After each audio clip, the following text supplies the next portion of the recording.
आदरणीय प्रधानाचार्य जी, समस्त अध्यापकगण और मेरे प्यारे बच्चों, सुप्रभात। दशहरा या विजयदशमी अथवा आयुध पूजा के नाम से जाना जाता है।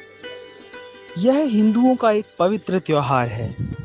अश्विन या क्वार मास के शुक्ल पक्ष की दशमी तिथि को इसका आयोजन किया जाता है।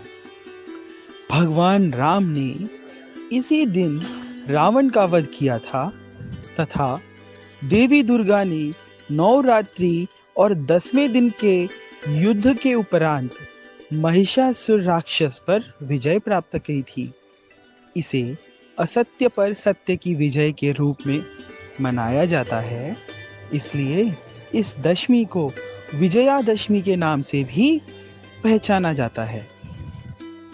इस दिन अनेक लोग शस्त्र पूजा करते हैं और नए कार्यों का आरंभ करते हैं, जैसे अक्षर लेखन का प्रारंभ, नए उद्योगों का आरंभ, बीज बोना इत्यादि। ऐसा विश्वास है इस दिन जो कार्य आरंभ किया जाता है उसमें निश्चित रूप से विजय प्राप्त होती है।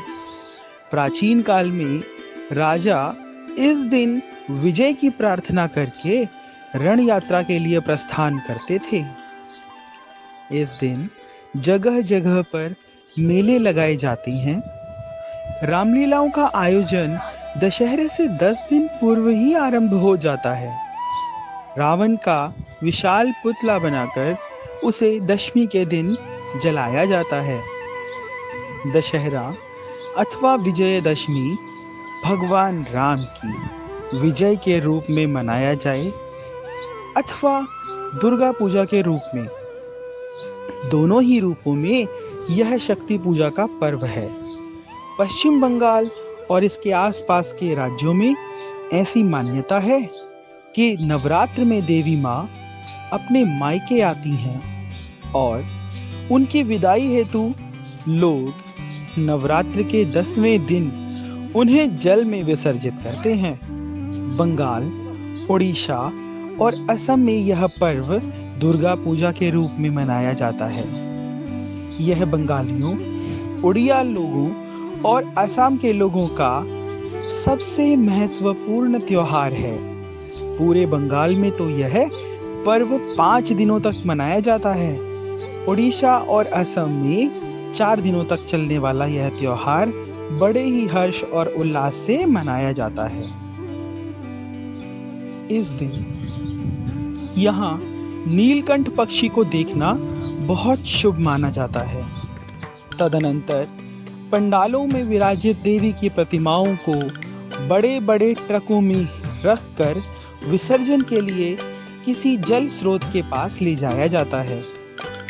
यह भी मान्यता है कि श्री राम ने रावण के 10 से अर्थात 10 बुराइयों के प्रतीक को समाप्त किया, जो हमारे अंदर पाप, काम, क्रोध, मोह, लोभ, घमंड, स्वार्थ, ईर्ष्या, अहंकार, अमानवता और अन्याय के रूप में विराजमान है।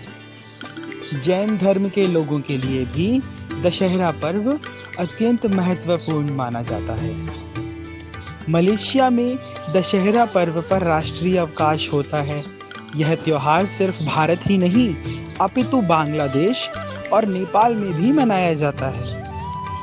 भगवान राम और माता दुर्गा, यह पर्व दोनों के ही महत्व को दर्शाता है।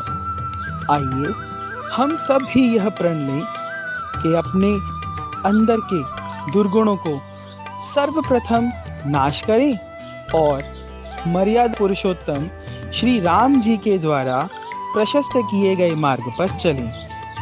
धन्यवाद।